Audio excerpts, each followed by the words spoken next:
Thanks to one of my muses, thank you, Miss T, I learned that one of my teachers died last weekend. Utah Phillips. And to be honest, I'd kind of forgotten about him, but not his lessons. So, well, he helped me to learn that history is a river, not a series of sound bites. To quote him directly, television alters consciousness.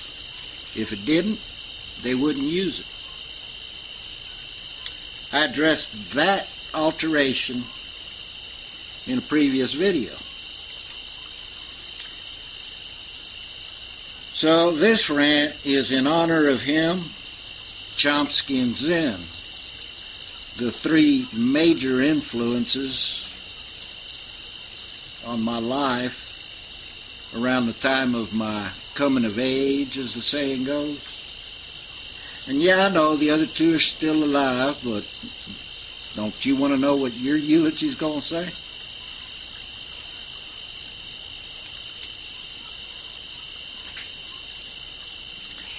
The shrub is on the campaign trail. His pimping seems insane. I just can't help but wonder what he really hopes to gain. His 28% or so approval rating cries that what he claims as goals are just more blatant lies. It's not like he attracts more votes for wishy-washy McCain. Those fevered few Republicans who'll vote for any puppet are near the legal limit of the funds that they can donate. We need to be quite wary of what motivates this shill. His lack of time in D.C. has me questioning. Until I remember that one sad event Americans won't soon forget.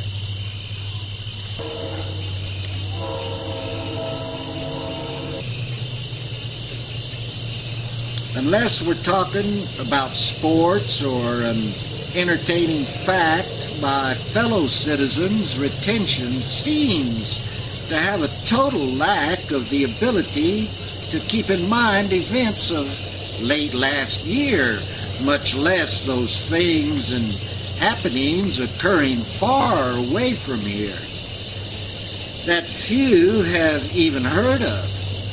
So my thinking brings me back to that sad September morning that we all do still remember. But this time I'm recollecting where he was when chaos rendered our entire defense establishment into a lack of action. He was safely down in Florida when, to his satisfaction, his approval ratings fired up high from a smoldering, dying ember. Or is that one of those memories gone down into your memory hole? His ratings, our approval was declining as we did assess his role of how he functioned as our acting president. He'd done all that he said was his intent. He'd cut his rich friends' taxes and our nation's educational goal.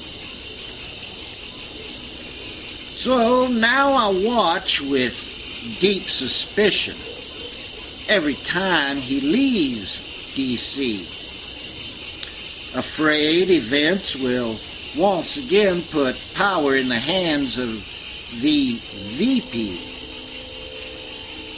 It was Dark Dick in charge of all when chaos seemed to take control and give new power and a rising number in the national poll.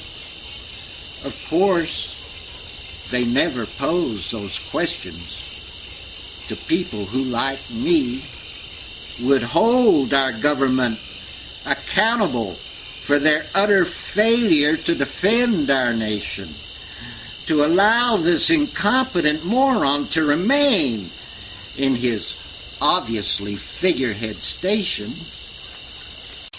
as the leader to guide our recovery when he was in charge of defending us then, and he failed, and he failed, and he failed by a lack of action.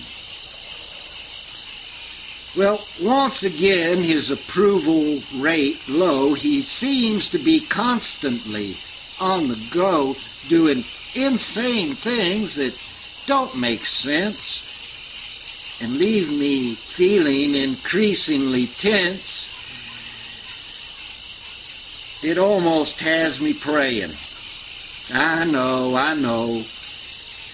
Irrational actions are not my forte, so to praying for miracles I will not resort. But I hope that our national memory won't lag and fail to remember when another false flag flies to redeem this total abuse, this lousy excuse, this satanic muse, and equally evil, malevolently inclined, sadistically motivated partners in crime, whom I wish whose mothers would have had the foresight and decency to abort.